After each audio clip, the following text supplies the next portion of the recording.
torpedo to the jugular. This is Honey Badger Radio, radio with bite.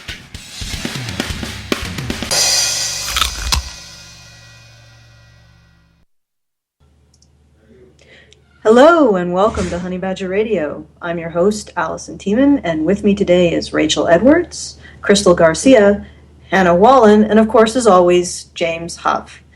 Today's installment of Honey Badger Radio is again on the International Conference for Men's Issues, specifically the press coverage of the International Conference for Men's Issues.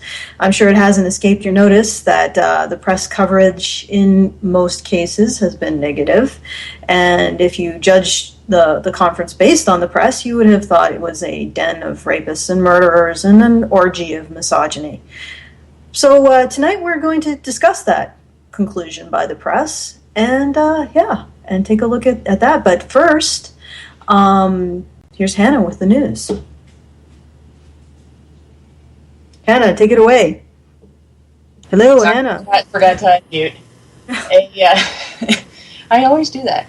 Yes, a 17-year-old boy is being brought up on child pornography charges after responding to nude pictures his 15-year-old girlfriend sent him with a sexual video.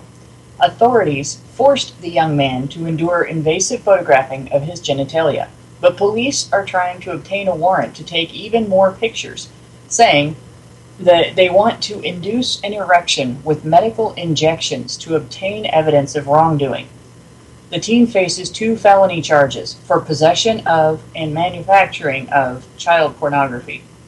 If charged, he could be incarcerated until he's 21 and have to register as a sex offender. The case was initially dismissed when they failed to mention that he was a juvenile, but police immediately filed new charges, obtaining a search warrant, and forcibly took pictures of his genitals.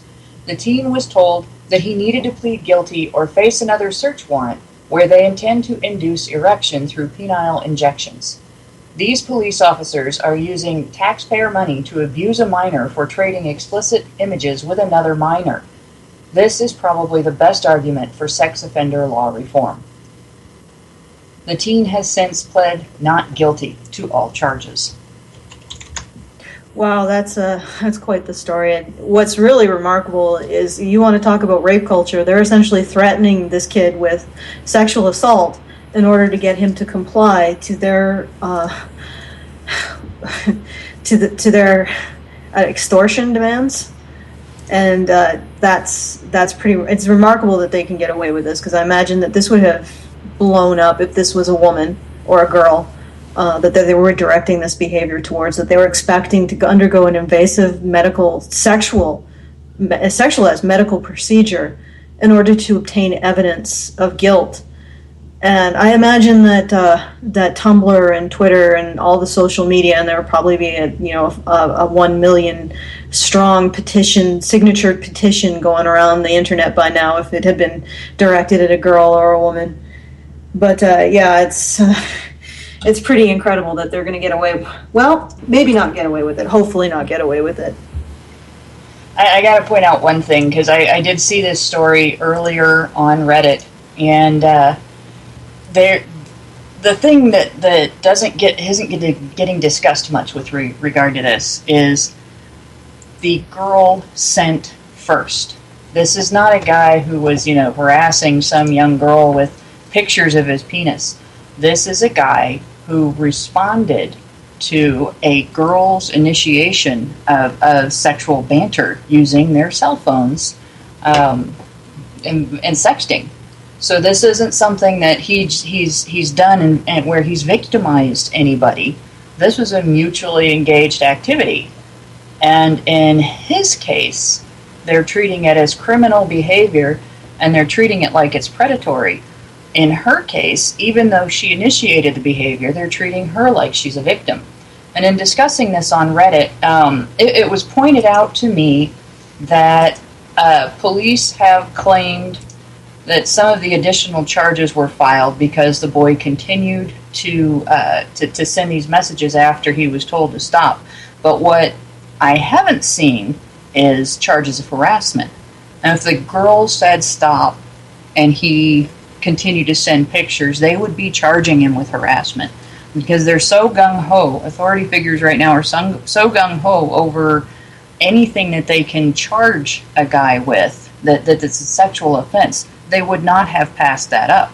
So what this looks like is these two kids were exchanging messages, and the mother protested, and when they didn't listen to her, she tried to charge the boy, and the police went along with it. Yeah, it's just really ridiculous what they're trying to do to young boys. I mean, this isn't the first time that things like this has happened, but this is the first time I've heard of somebody trying to actually induce an erection of a minor and then producing what would amount to child pornography as evidence. So you're sitting there trying to combat child pornography by creating more child pornography? How does that even work? Well, by Right. There's a total violation of human rights. This should never be allowed. Again, as he said, if this were a girl, there is no way, not a cold chance in hell, this would be seen as anything other than what it is. A molestation of a child. Folks, I do have an update on this case. Just found it, as a matter of fact. The Manassas City Police said just a little bit earlier today that they would not serve that search warrant seeking to take the photos of the boy. However, he's still facing felony counts of manufacturing and distributing child pornography. They decided to allow the warrant to run out rather than take the photos, and they would not explain why they decided not to take the photos. Bet it's because there were a lot of contact from other people, because their contact information was posted in several locations with requests for people to write to them and tell them off for this, because it is really a ridiculous situation that they created here. And if this boy is guilty of manufacturing and distributing child pornography, so is the girl. So the real question is, why are they charging one and not the other? And in particular, why are they charging the one who responded and not the one who initiated the exchange? Yeah, it really is ridiculous overall. It's the double standard. It's the assumption that a man is always guilty, that he must have been the one who initiated the contact, and girls are just innocent on their own. He must have lured her into sending lurid pictures of herself, lewd pictures out. It's ridiculous. It's utter horseshit. And the fact that somebody can even do this to another human being. I mean, the thing about it is they already took pictures of him. They just didn't have pictures of him with an erection when they obtained that search warrant. So this kid is being traumatized over their bullshit. And his entire life might be ruined over just engaging in, intimate relations with his girlfriend. You really have to think about the hypocrisy inherent in this, too. I mean, the thing that makes child pornography wrong isn't the recipient. It's not that the recipient is victimized, because generally speaking, people don't find that unless they're seeking it, except on a few rare occasions, and usually then it gets reported to authorities because people are horrified by it. But so the wrongness of child pornography is in the victimization of the child being photographed. That child is being taken advantage of, and that child is being subjected to an experience that he or she is not old enough to understand, to fully understand, and to emotionally deal with. And so to attack a teenager for photographing himself by accusing him of manufacturing, of basically victimizing himself, and then in the process of pursuing that accusation, subject him to exactly the thing that is the method of victimization, is incredibly hypocritical. It's essentially they're victimizing him in order to punish him for victimizing himself. It's so senseless that it about makes you want to pull your hair out. And if our age of consent laws have gotten to this point of ridiculousness, and our sexual violence laws have gotten to this point of ridiculousness, where we are going to, for the purpose of protecting people from being victimize people in the name of protecting them from victimizing themselves, if we're to that point, we really need to completely revisit these laws and start looking at removing the senselessness from them and rewriting things to protect people from being victimized by the law. Or maybe just fix the law so you can't be charged with self-victimization. It's ridiculous. But I wanted to take a moment to announce that permutation of ninjas, which is a what do they call it? A Tumblr? Or is it a blog on Tumblr, or is it just a Tumblr? Tumblr blog. Tumblr blog. Every day we're tumbling. Yeah. Well, it's called Permutation of Ninjas, and they are re-instigating their email campaign to RAIN. RAIN is pretty much one of the foremost survivor services networks for survivors of sexual abuse.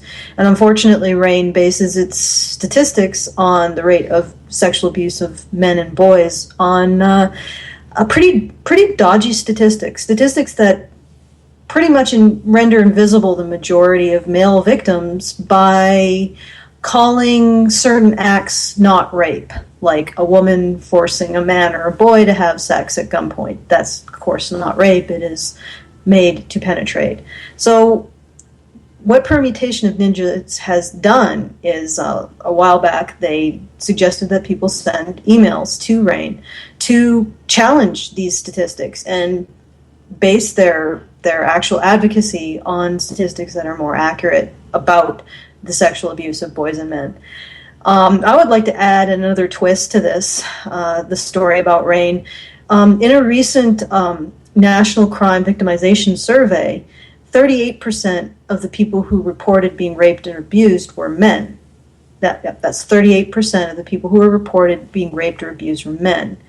The total number of people reporting rape and abuse was, I don't remember specifically the number, but it was around, I think around 2,700 or something, 270,000 or so. Don't quote me on that. I don't know the exact number. But what's interesting is that RAIN's page, their updated sexual assault statistics, they cited the total number of people raped or reporting having been raped on the National Crime Victimization. That is men and women. The total number of men and women reporting having been raped or sexually assaulted on that survey instrument as all women. So they totally erased the male victims and lumped them in with the female victims. And that, I find that utterly remarkable. I mean, they're actually, RAIN is actually getting worse with its statistics. Now, I hate to come to the conclusion that they're doing this deliberately.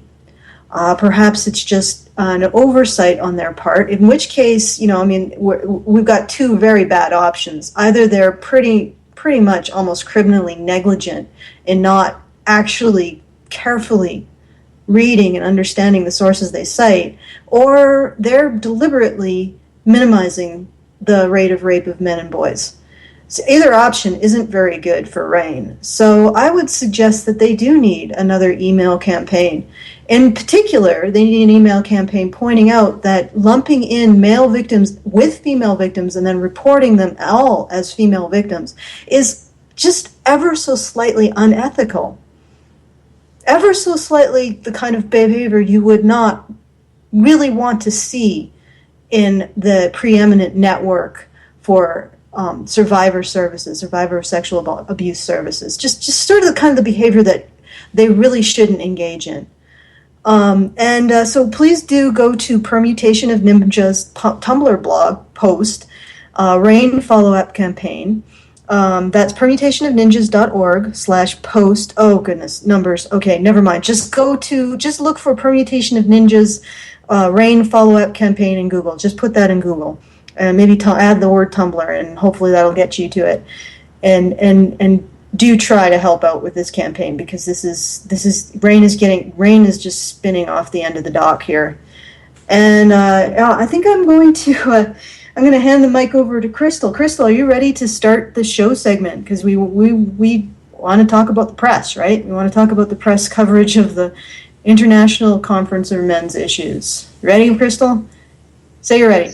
Yep, okay, I'm ready. Go for it. I'm ready. It. Okay, MSNBC says femRAs are attention-seeking. An MSNBC segment discussed AVFM's International Men's Issues Conference and, as predicted, completely missed the point. They described men's rights activists as being a group of men who are merely angry for losing power and traditional roles. They feel that women are finally getting a seat at the table, and that men are somehow upset at this, and that this is the reason that AVFM spent thousands to set up the conference. They simply cannot fathom how anyone might have a problem with feminism on an intellectual level. They go on to portray feminism as an innocent movement and men's rights activists as narcissists that care nothing for the opinions of women in their lives, because that's easier than actually asking a men's rights activist what it's all about. Probably the worst moment is when they mention that the women at the conference must be doing this for attention. In quotes, I wonder if it is that these women have never successfully been smart, interesting, charming, and fun. That is their question. It is probably for this reason that the interview of two honey badgers was omitted from the official article by MSNBC, because acknowledging that we aren't a bunch of self-hating women trying to get money and attention would disrupt their narrative.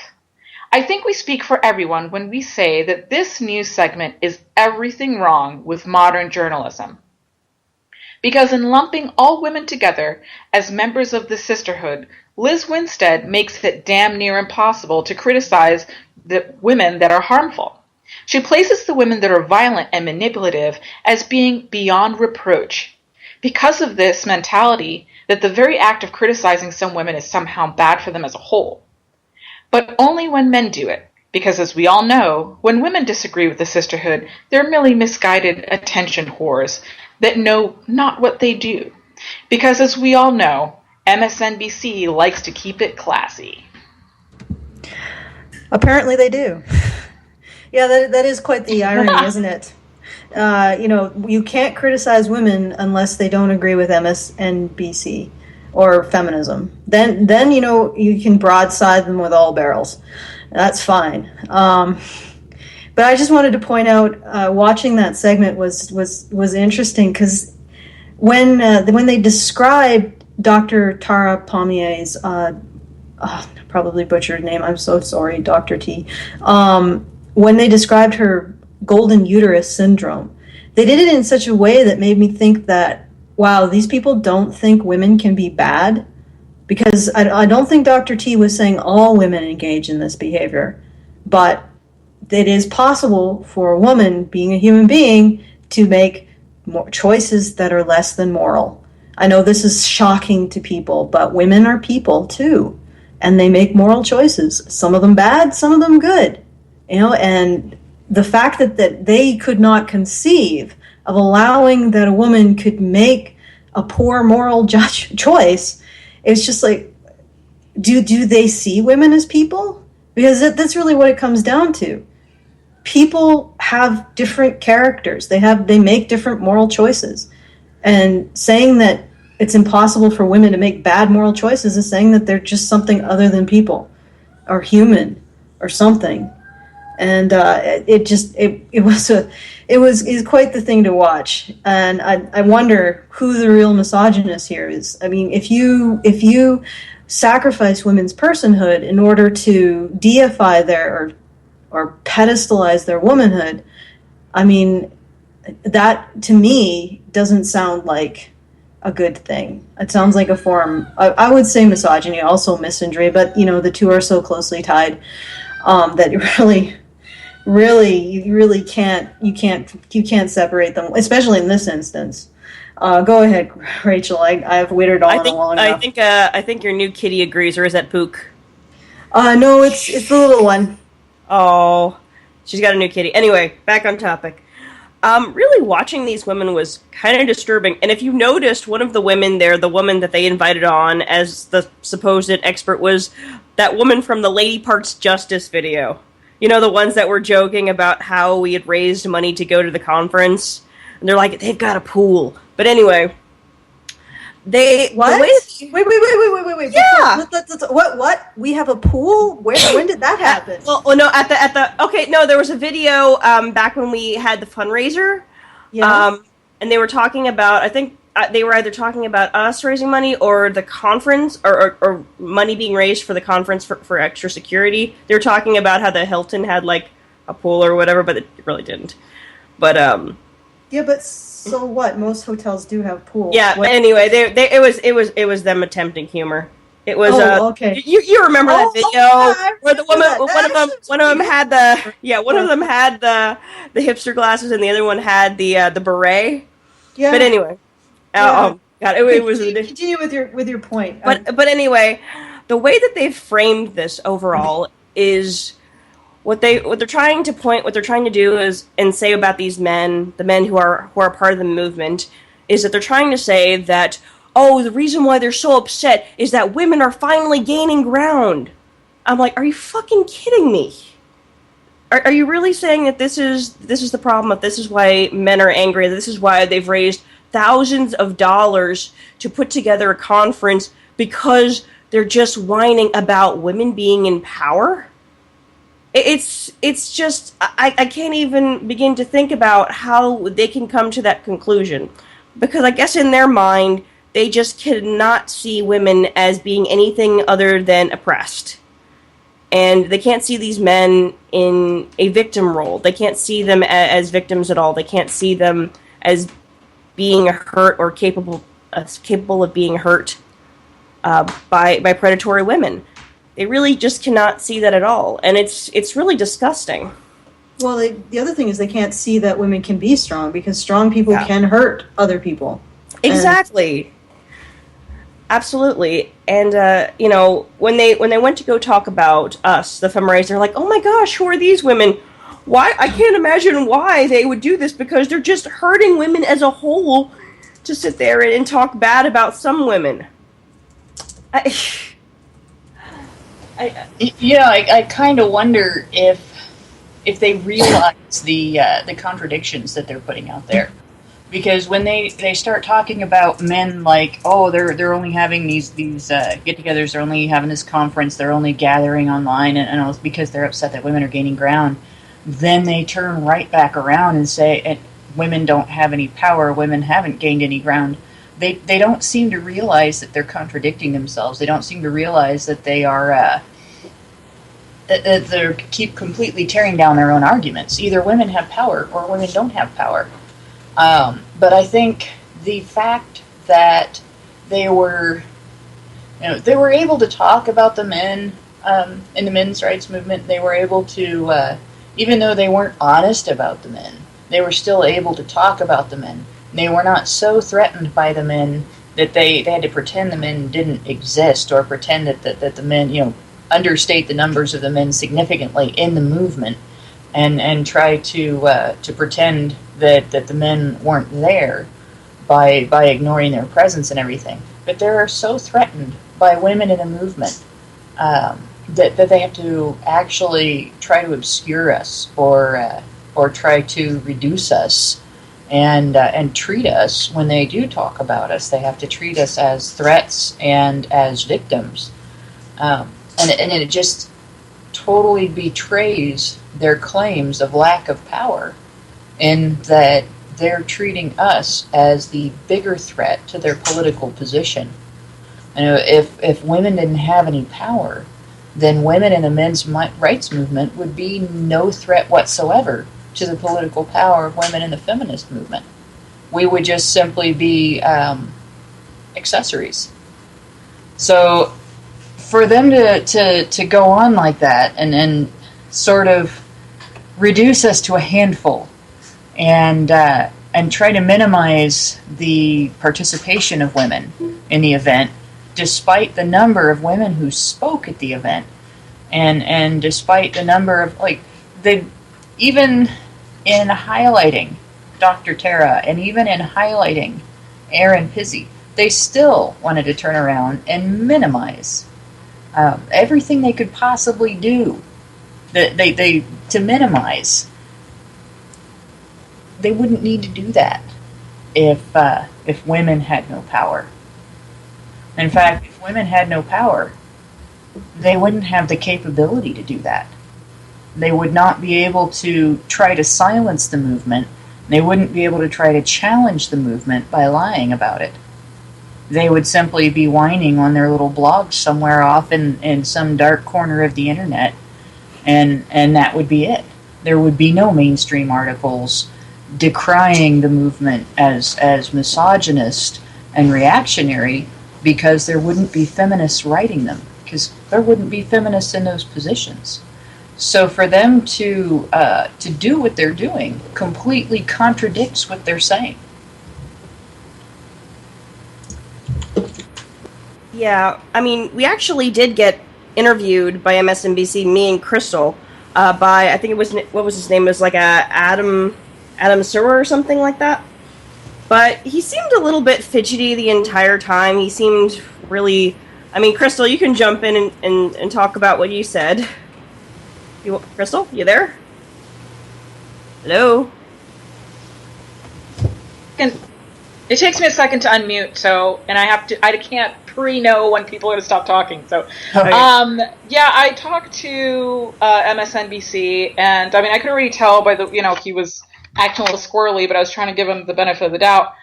And, he was asking us questions, and then he came back and he was like, oh, well, we were talking about sex work and misconceptions of sex workers, and, he went on and prattled about that, we all, I shared this in the other show as well, that that sex workers are apparently, we experience the highest level of misogyny, So, and I told him, no, that's not true. And he asked me how that being a sex worker affected being a men's rights activist. And I told him it was actually part of the spark that made me realize that the world wasn't what I was told it was. So, you spoke to him, Rachel, too, and we both spoke to him for a lengthy amount of time and gave him a lot of information. Yeah. We were debunking a lot. So I think I mentioned things about male suicide and my concern about that and how that got me started. I think that's what I most mentioned, and some of the misconceptions about the men's rights activists and what I thought that they were probably going to say in the press about us. I can't really remember as well. It was kind of a blur. A lot of stuff happening that day, but I do recall what you spoke about. But he just completely omitted us. He didn't mention talking to us at all. He didn't even mention, I don't think he even mentioned the honey badgers at all. Well, he did talk to Tara and I believe Aaron, but he omitted a lot of the female voices, Janet, Diana Thompson, Karen. I don't even think that was Karen in that one. I think she was also omitted. But there was a lot of women that he failed to recognize, or that particular article failed to recognize. Not to mention completely dismissing us as attention seeking. But with that sort of quasi intro, I wanted to spend a little bit of time about talking about where the term honey badger came from. And how it came about, how it became associated with female men's rights activists. And to understand that, you have to go back about 2 years, maybe even a little bit more. Yeah, actually almost precisely 2 years, to a article written by Dan Moore, otherwise known as Factory. It's entitled "To the Women Who Aren't Like That." And I'm just going to quote from that article. It's a short article, so it won't take too long to read. Although the subject of women in the men's rights movement is not currently a hot-button issue, I wanted to write a small missive to them from a nearly worn-out old hand. In part, what I wanted to do is to thank you from the bottom of my heart. And I'm well aware that for some of you, the road has been as long as mine. Cough, typhon, cough. And something like this has been a long time coming. So along with my thanks comes an apology for its tardiness. It's a comfort to know that indeed not all women are like that, or even better, some of you stand up and say something, and damn it, they're quite often good somethings to say.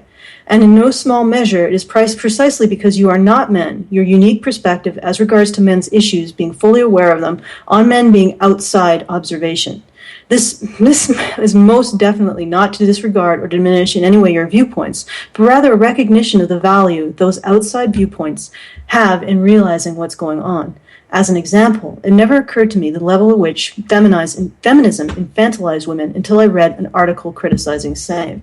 So allow me to attempt to return the favor. Going very far back in the dark ages of the men's rights movement, there was an influx of women asking what women are supposed to do. Essentially, these women asked for a belief system, a label they could attach to themselves that would embody their belief in equality without demonizing men. Some of these women stuck around and proudly called themselves men's rights activists. More of them stuck around but balked at calling themselves men's rights activists. And a lot of newcomer women tended to see a lot of unmasked anger and get scared off, which of course leads to calls for moderation, which isn't going to happen. This cycle is endlessly repeated for decades, seemingly every week on the subreddit Men's Rights. You can see the dilemma. And then I noticed a new subreddit called Lady Men's Rights Activists. It's a small but growing group that I wish every success for. And when I look at the writings and videos of the higher profile female and men's rights activists, there's one thing that strikes me as a common denominator. These women are what feminism pretends to be. There's a growing body of work from these women, self-aware and empathetic work that views men as partners, not competitors, and deserves to be recognized for what it is, a replacement ideology for feminism. Well, okay, not so much an ideology as a label to attach to basically acting like an adult, owning your shit. But you get my meaning. What you're doing is piggybacking on the men's rights movement to formulate a new understanding for women, an answer to what do you want me to be? For the record, piggyback away. I would view it as a personal favor for all men if you would consider a humble request, though. When the men's rights movement was a few hundred guys grumbling away on discussion boards, we never got around to finding a catchy name. This means we have to describe ourselves with an acronym, which most people are unfamiliar. In hindsight, I think that was a mistake on our part. So could you guys think up a cool name for yourselves? Because here's the kicker. You are forming the basis of a future belief system. You are laying the foundation for increased harmony between the sexes. You are the bridge between men and women. And what you write now may indeed show up in the textbooks of the future. If you ask me, that responsibility couldn't be in better hands. So it was this article that inspired the discussion that eventually some discussion occurred, and eventually it was Dr. Tara Pommier who suggested honey badger as a label to what Dan was describing. Now, at the time, I'll give my personal opinion about this. At the time, first of all, I didn't really understand what Dan was getting at. And second of all, I didn't think that, and I still don't think that female men's rights activists need a special name. We are just men's rights activists who happen to be female. So for the longest time, I was not really comfortable with calling myself anything, much less a special name for a female men's rights activist. And the evolution of my relationship with the term honey badger, like I said, at first it felt uncomfortable to have a special name. I didn't think it was a really an important thing. And again, I didn't really understand exactly what Dan was telling me. I'd like to quote another thing that Dan said, if I can find it. This is me. I like honey badgers, but if you want to consider a contender for the position of overarching title, I put out the Compassion for Men movement for your consideration. I think it's concise in that it exactly specifies what men's rights activists are fighting for, and the absence of it in society is what underlies every issue men face. Further, it's a good position statement in that it forces everyone against the movement to explain why they're against Compassion for Men. It puts them on their back foot before they even can gauge our arguments. Oh, and thanks for the article. It really has been a long time, hasn't it? That's the end of me quoting myself. But as you can tell, that didn't really go anywhere. And I obviously didn't really understand what Dan was saying to me. So Dan replied in an attempt to get through my thick skull. And this is Dan. I really like where you're headed with that, but frankly, I see something developing that I'm not convinced you even see right now. Every article on sexual relations or social expectations or gender roles of both sexes or critical of female misbehavior or any other articles directed at women with a truly balanced and aware viewpoint, all of that forms the basis of a code of ethics of women of a sort, a way to understand men better and themselves better, and more importantly, the permission to admit gender differences are not only fact but normal and okay. By trying to explain men's rights issues from a female perspective to females, you have founded a new thing, one worthy of protection and nurturing, the female equivalent to the zeta masculinity. So be proud of your accomplishments, all of you, and continue to build on that framework, but with a cool name. And I have to admit that I've probably been beating my head against what Dan told me in this thread for a long time. But what I've come to realize is that he is right. This is coming from a sort of a place of uncertainty, but there needs to be a movement of women who take responsibility and expect the women around them to take responsibility too, and expect to be held accountable and hold other women accountable. It needs to be a movement of women who hold other women accountable and work to create a space in which women can develop this responsibility and accountability. And personally, I think the work of creating that kind of space, of creating a group of women as large as humanly possible, that this is a group of women that should be 3-4 billion women strong, creating that kind of a space where women expect other women to be responsible, expect other women to be accountable. That is very important, and I see what he's saying now. And I recently had an interview with Mother Jones yesterday, with Mother Jones Reporter, and it finally sort of clicked for me. I talked about the absence of compassion for men in society, but where is this compassion supposed to come from? If it comes from men to other men, it's still an expectation placed on men. It really needs to come from women. It really needs to come from women stepping into that place of assuming responsibility and strength and accountability. And that's where the compassion will come from. And I mean, when I look at all the media attention we're getting, and to me, I mean, it's exciting in a way, but I mean, all of these media all this media hoopla has come, and well, it's not completely gone, it's still coming. But at the end of the day, we're sort of the same place we were before the media paid attention to us.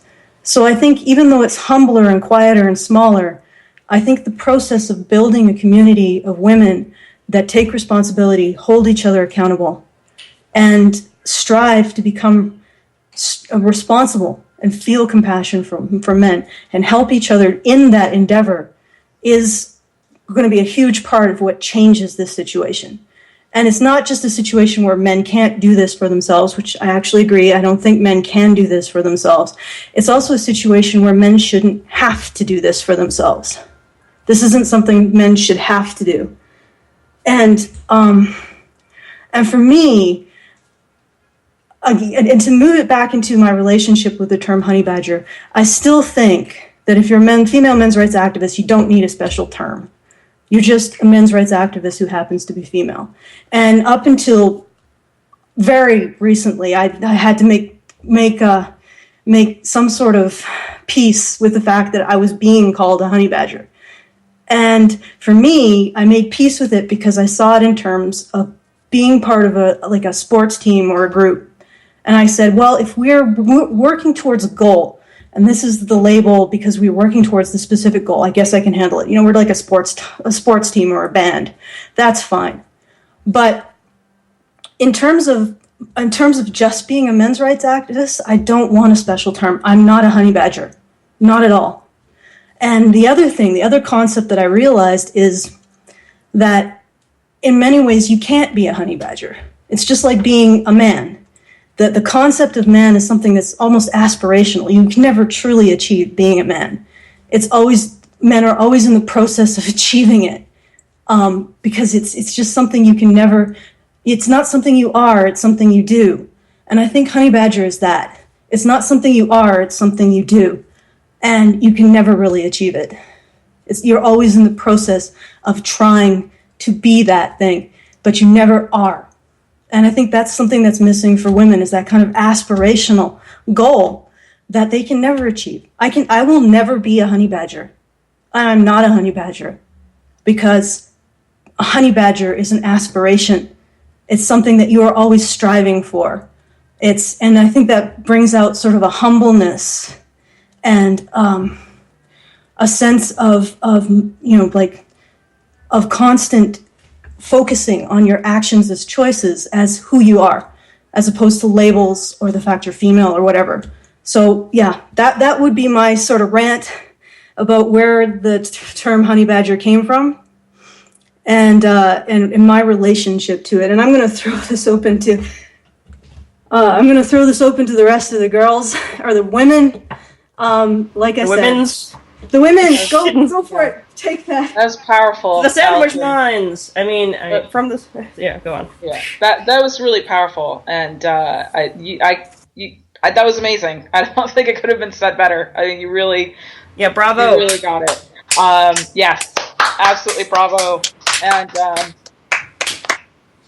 yeah, that was awesome, powerful. And I think what we were talking about earlier too is the vulnerability of men, and how this has to do with compassion. And for a while I used to think that feminists don't see men as vulnerable, but that's not true. They do see men as vulnerable, but they use those vulnerabilities to hurt men because they do not see women as strong.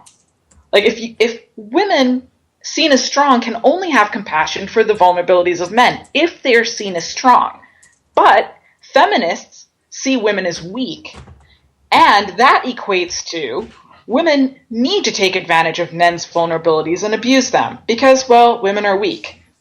And it's bullshit. It's bullshit, and it completely destroys. It's horrific for men, and it supports women being abusive, based on the idea that women are weak. Feminism completely, we're for female empowerment. No, you're not.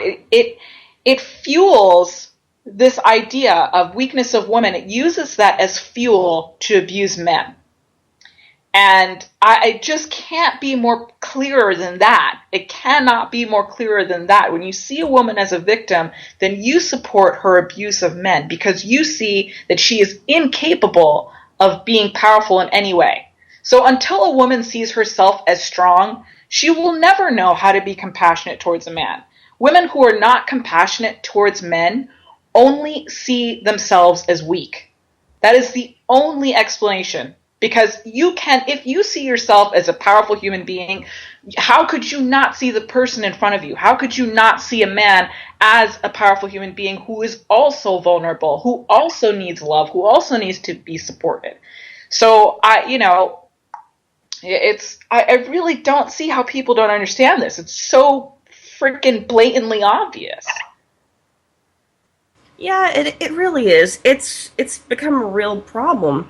And I think that the issue really begins from what you were talking about, the fact that they see women as being weak, and incapable of being capable.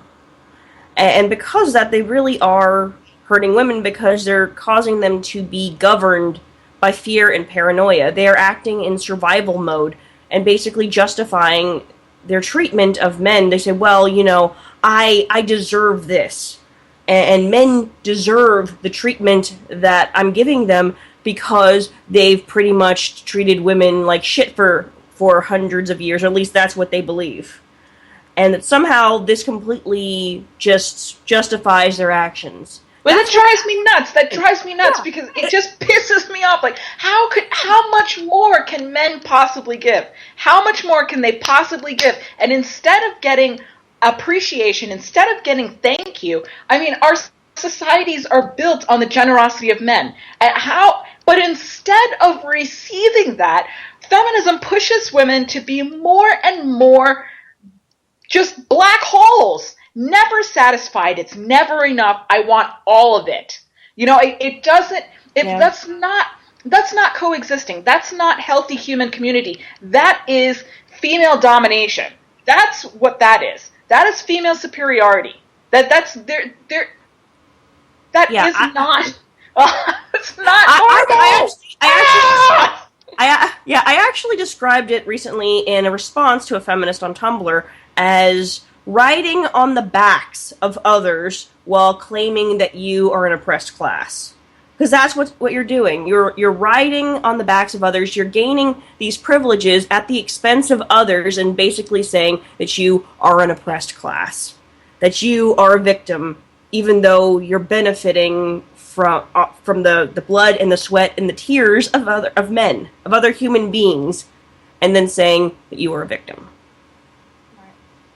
That's something that's pretty common to feminism. They're quite blind to the actual circumstances that they're trying to protest against or describe when they're theorizing and advocating and everything.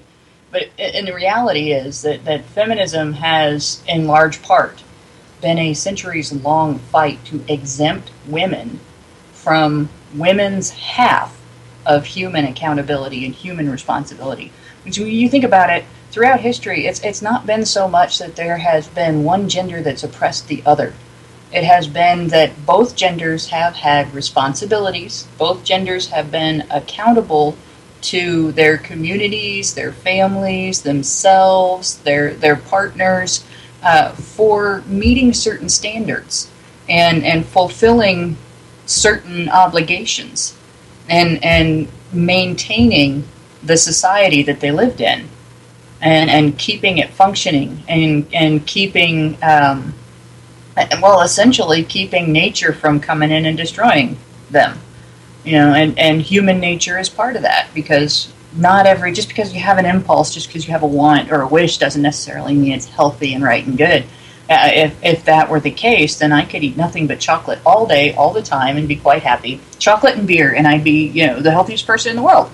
Obviously, there has to be a level of accountability and responsibility for taking care of yourself. So feminism has fought and fought and fought to exempt women from that. We don't have to be responsible for the impact of our actions on other people. We don't have to be responsible for the impact of our actions and our choices, even upon ourselves.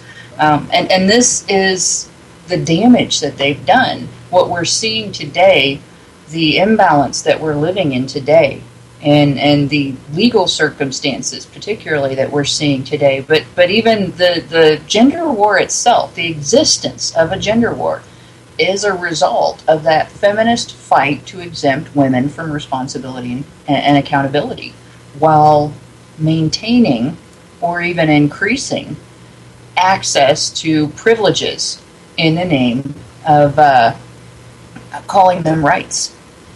And to be honest, not everybody has.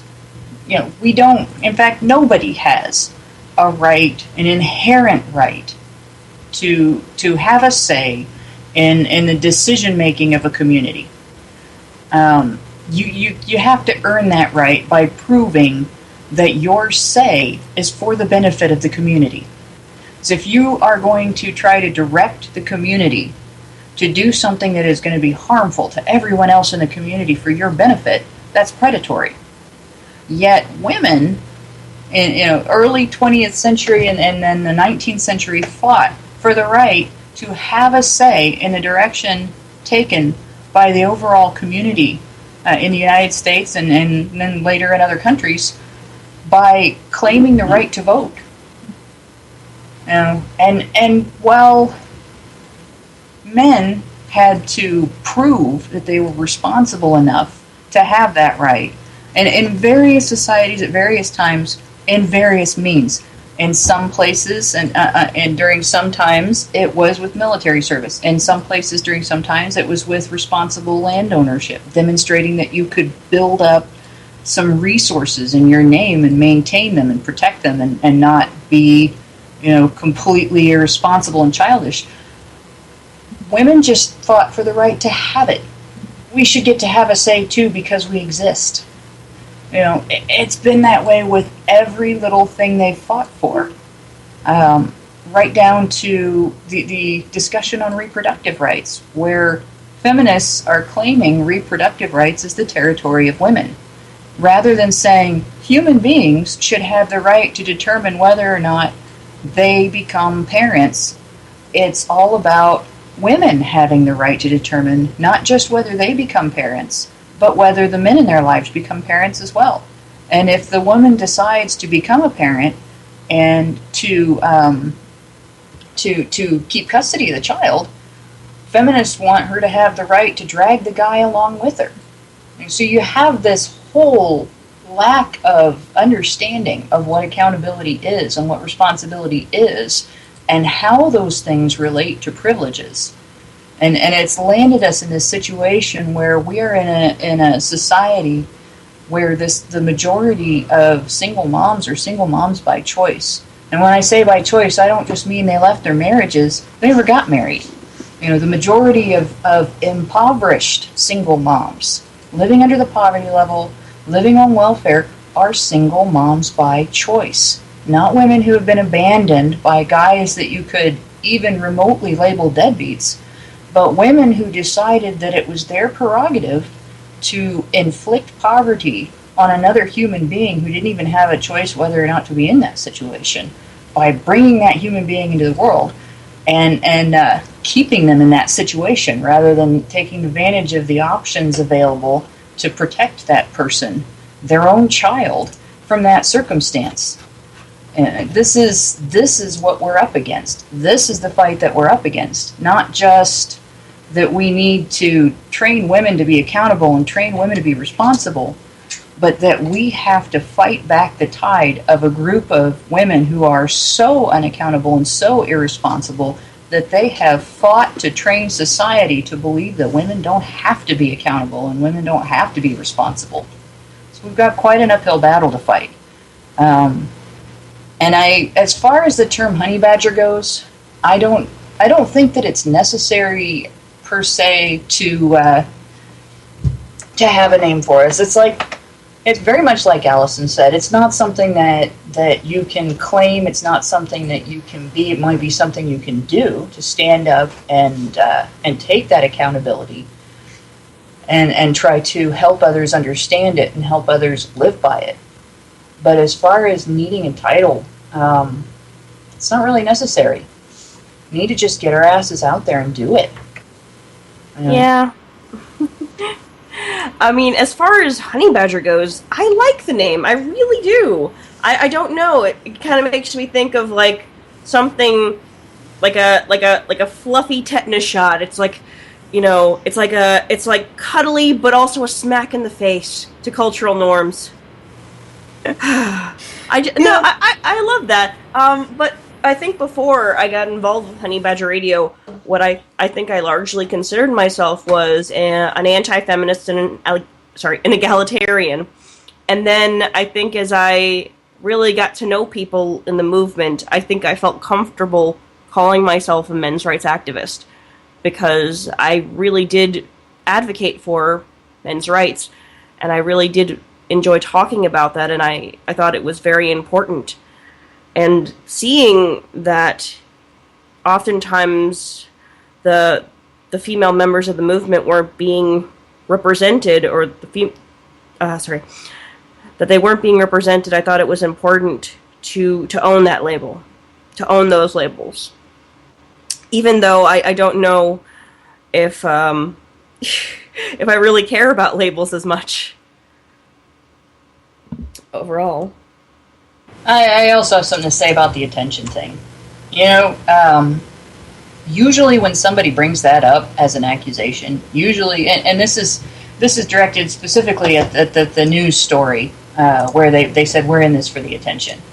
You know, usually when you see somebody, especially when you see somebody like, you know, a group of feminist women who are butthurt over other women disagreeing with them, start saying that attention mongering is the idea. It's projection, and I don't always like to call things projection in that it's sort of a cop-out argument. It's kind of, you know, I know you are, but what am I? I know you are, but what am I? But this really is. This is coming from a position where the job is attention seeking. when you become a writer for a big media publication, when you become a journalist in a big media publication, part of your job, part of your existence is attention seeking. And so for them to sort of turn around and say, well, they're doing this for attention. And mind you, I think every single one of us has more effective ways that we could get attention if we wanted to. This isn't really all that effective for that, if that was what we wanted to do. But for them to come out and say that is a pretty clear indication, not that they believe it about us, but that they resent being sort of kicked out of their position of being the arbiters of what women's issues are, what men's issues are, what gender issues are in general, as feminists and as journalists, and they're feeling that position is threatened, and that's basically all I wanted to say on that. But this whole idea of attention seeking is just utter bullshit. Well, like I said, as much as exciting as it is to be interviewed by a bunch of people who will use your story to advance their own egos, really at the end of the day, what does all this press attention do? I mean, how much further are we ahead? I mean, it gets the word out, yes, but even if the word's out, we still have to do the work of creating, like Dan said, a system of ethics and a space where women can assume this kind of responsibility and hold each other accountable. So it's like the press is all very exciting and dramatic, but I think the real progress is in the trenches, dealing with. This is all that exciting. Yeah, I know. Hannah, whenever the press came near, Hannah ran the other way. But the idea that this is where progress is being, I don't think so. I think the progress is going to come from in the trenches and us developing these systems and these communities in which women take responsibility and hold each other accountable. And not that men aren't doing their own very important work as well, but I think this is the work that women need to do. And focusing on the attention, focusing on the press is counterproductive. You really need to focus on, and it's more modest, it's quieter, it's I guess more intimate, and it's slower. But I think it's where the real solid foundational changes happen, and that is holding yourself accountable, holding the women you know accountable, trying to create a space in which that encourages the taking responsibility and stepping into that place of strength and reaching out with compassion towards men. And like I said, I think that's where the compassion gap, that the deficit that men are facing in terms of compassion, that's where it's going to be fixed. Because if men are not getting the compassion that they deserve as fellow human travelers on this mud ball spinning through the black void, it's going to have to come from women. And then there's men and there's women and there's transgender, intersex, and two-spirit, but for the most part there's men and women. And if men don't have the compassion they need, it has to come from women. And so that's like I said, it's more modest, it's quieter, but I think that's where the real foundational changes are going to happen. And with that, I think we should move on to the next show segment. What do you think, Rachel? Yep. Yep. I'll read it. What? I can read it. No, wait. I'll read it. All right. Okay, here we go. I'm reading it. Purple Heart's Final Beat. Oh wait, actually, before I do this, sorry for that little backtrack. I am going to explicitly say Dr. T's last name correctly and attribute the coining of Honey Badger to her. I just need to get my pronunciation guide out. I know this is Paul Mathieu. Okay, yes. Dr. Tara Palmatier was the first person to suggest using the term honey badger to refer to what Dan was describing as women who hold each other accountable and expect to take responsibility. So Dr. Tara Palmatier is and I'm so sorry for butchering your name before, but okay, I'm going to move on now. I apologize. I can't apologize enough. Okay, so Purple Heart's Final Beat, written by Rachel Edwards.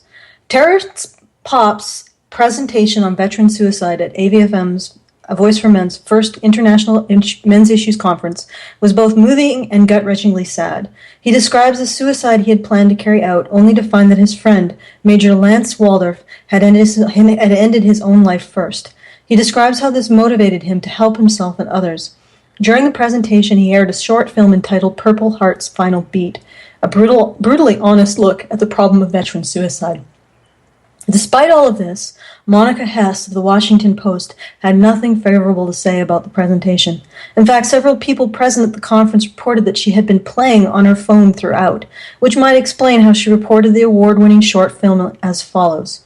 Quote, one presenter, a military veteran speaking on the treatment of veterans returning from war, put up a PowerPoint slide alleging that 70% of men returning from war get divorced and 90% do so within 5 years.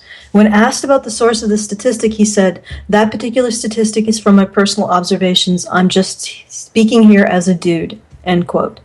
The truth of the matter is that Terrence Popp is not just a dude. He possesses not only a bachelor's degree in public administration, but also a bachelor's degree in science. He's a decorated officer and has interviewed over 3,500 veterans since 2007 on the topic of divorce and suicide. His estimate comes not from a mere guess, but after looking through statistics for many years, only to find that the government wasn't tracking many of the problems veterans face upon returning home from war. It was a personal assessment based on various statistics of both veterans and divorce, but it was an educated guess to which he admitted. However, Monica Hess did not come away with an understanding of the real problems he spoke of. She came to the VFW to write a hit piece and not to listen to the plight of men in our society, which only goes to show what counts as journalism these days. To her, his story and that of other veterans will always be expendable. Go ahead, Hannah. It's really interesting to sort of note that the feminists are so intent on convincing people that MRAs aren't needed because feminists are addressing men's issues. You know, people like this come in and will watch an entire presentation like that. And I have watched that presentation. It was gut-wrenching. Watching that video was gut-wrenching. You realize how hard hit these guys are and how hard they have it in the legal system. And how powerful women are over them when they come back. And to have this woman use a false pretense, basically, for the ability to ignore the entire presentation, to ignore the entire discussion, and focus on one statistic that he couldn't prove by citing someone else as a source for it. It just really clearly demonstrates that they're just absolutely full of shit when they say the men's rights movement isn't needed because feminists have a focus on men's issues. Because if feminists gave a rat's ass about men's issues, they'd be screaming from the rooftops over this one. This is huge. And we have this situation where, as a nation, we are asking these men to put their asses on the line, to put their sanity on the line. So many of them come back with emotional damage that those of us who have never been involved in any kind of seriously violent conflict couldn't even understand. And then when they come back, we just ignore every bad thing that happens to them. And we subject them to this rigorous legal bullshit to where they don't have an out, they don't have any protection, they don't have anything that prevents a predatory person from coming along and just railroading them through the system. And it's actually worse for the military than it is outside the military. I don't know if a lot of people realize this, but in the military, if you go to a divorce court in the military, fault is still a factor in determining what happens. So if, for instance, even after the divorce, and I know this from the experiences of an old friend of mine, even after the divorce, if his ex-wife can accuse him of having committed adultery during the marriage. She can fuck him over in no uncertain terms. She can take away his relationship with his children. She can take every penny that he has. She pretty much can drive him into the ground. And that is one of the reasons, one of the biggest reasons why we have this issue of soldiers coming back and ending up divorced and committing suicide, because they have no recourse against that level of abuse. And you know, the situation that pointed that out to me was the guy that I knew couldn't even have a relationship after his marriage was over and his wife had moved on, because if he got together with anyone in a time frame that she could call too soon, that would be enough to insinuate adultery, even though adultery had not happened, and he would still be fucked. Yeah, it really is a big problem. Actually, when I called Terrence Pop myself, because I like to get things from the horse's mouth, and he explained that one of the things that happened to him in the middle of it was that he actually lost a piece of the presentation. A paper was missing, so he had to just completely ad-lib some of that, I think. Actually, no, I don't know if he actually ad-libbed, but basically there was a complete page missing, so he just went from there. He didn't have his statistics on hand with him going into that situation, and he regrets that he misspoke in that way. When he was saying that he was just there as a dude, he was trying to express that he was there as a civilian, and he really couldn't speak officially for the Army because he still works for them, from what I understand, and he has to keep those things separate. So, and he has interviewed different people, and one of the things I actually noticed looking at some statistics, I did pull one of the places that he sent me to, which was the Department of Defense statistics on military suicide. And one of the things that you notice is that they don't actually track people beyond 90 days. When they cite like things like marital problems or relationship problems as a possible cause of the suicide, they only talk about problems being within 90 days of when that person attempted suicide or committed suicide.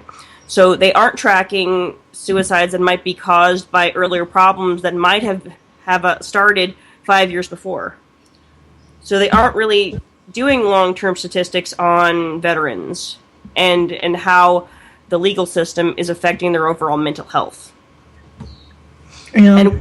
And when you look at that, I think this was from Veteran Affairs, they said that 30% of veterans have considered suicide at least once, and that's Veteran Affairs, from what I understand. I think that was the place I pulled that from, or the article that I read pulled it from.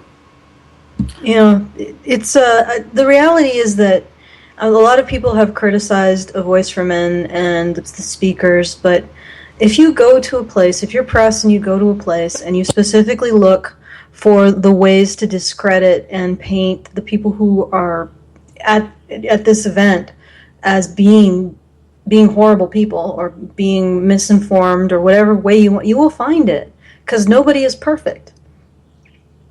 I mean, the press could probably interview God and find flaws. I mean, there's no way that if that was their goal, that they wouldn't achieve it. So it's just the way it is. And how dare you make summer hot? Yeah, this is a man with there's two purple hearts. There's a parody video of that. He was in combat with, I believe, I think it was like a broken hip, and he fought through the night with a broken hip, okay? And they still found fault with him, okay? That's disgusting. He is amazing. When you look at his list of accomplishments, and yet he is so incredibly humble enough to say, I'm just a dude. They would have found, if he'd have stood up there and offered the cure for cancer, under the umbrella of being a men's rights activist, they'd have found fault with him for it. It's an oppressive cure. It's men's cure for cancer, and therefore it's being imposed on these poor innocent cancer victims who just want to go through the process, and here this guy is interrupting it. They'd come up with something like that. That is just how predatory and negative and mentally bent the press is. And to this, it's to the point where you can't really call these people journalists anymore. And I don't want to call them the mainstream media anymore either, because I don't think they represent the mainstream of the country. I don't think they represent a mainstream of communication. They're establishment media. And they're going to twist shit like this because the ideas and thoughts expressed at this conference, the information shared at this conference, in particular, the information shared at this conference, is a huge threat to the power of the political establishment. And since the media is part of that political ideology, you can only really honestly refer to them as establishment media, not mainstream.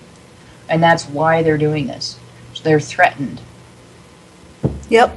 And I've gotten a request from James to state his opinion.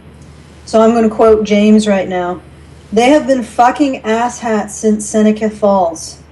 The entire threat of the goddamn movement from the very fucking beginning has been to tell men to sit down and shut the fuck up. From the very start, they have never had the temerity to consider the motherfucking merit of motherfucking ideas unless it came out of someone with a fucking pussy. That's James, of course he always, sugarcoats it, he holds back a little bit, but... Yeah, tell us how you really feel, James. Yeah. I don't understand. I got one thing to add to that, though. They'll consider the merit of an idea that when it comes out of someone with a fucking pussy, as long as it's an idea they agree with. Soon as one of us with a fucking pussy stands up and says something they don't like, no, they won't consider that anymore. All of a sudden, we're betrayers, we're captives.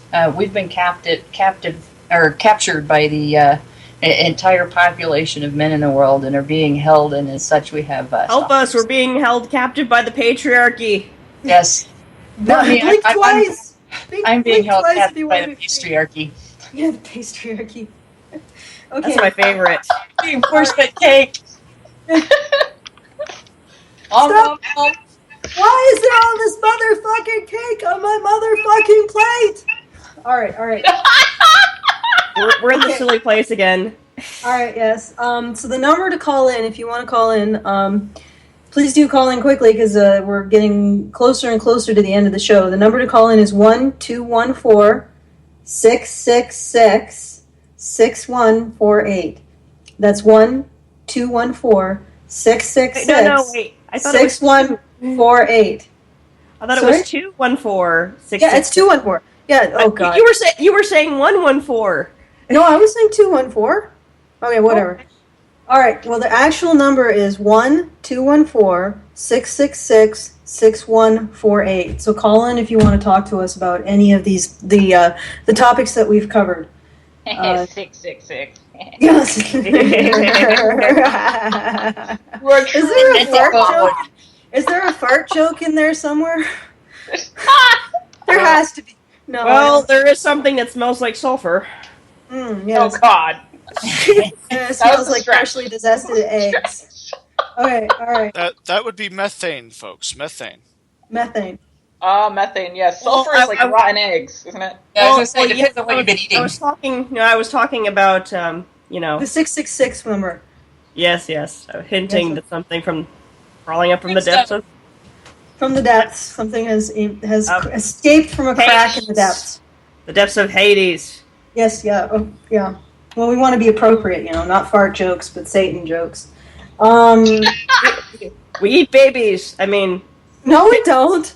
No, we don't. We do not eat babies.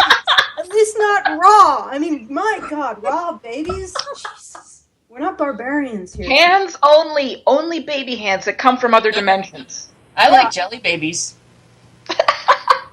You are truly the worst of us. You are truly the worst of us, Hannah. Hi, Jack. Hi, guys. Jack. How's it going? Oh, it's going good. You've interrupted our incredibly Yeah, I have a cold. Yeah, Rachel has a cold. I have a headache, so we're having an interesting night. Go ahead, Jack. Bring to the table whatever it is that you have to bring. Well, I noticed in the mainstream media coverage of the Okay. Whoever's opening the package of Jelly Babies, stop. It wasn't me. It's okay. Come on. Sorry, that was me. I'm sorry. Okay. That was my marshmallows. All right. Just mute the mic, and then eat your jelly baby hands.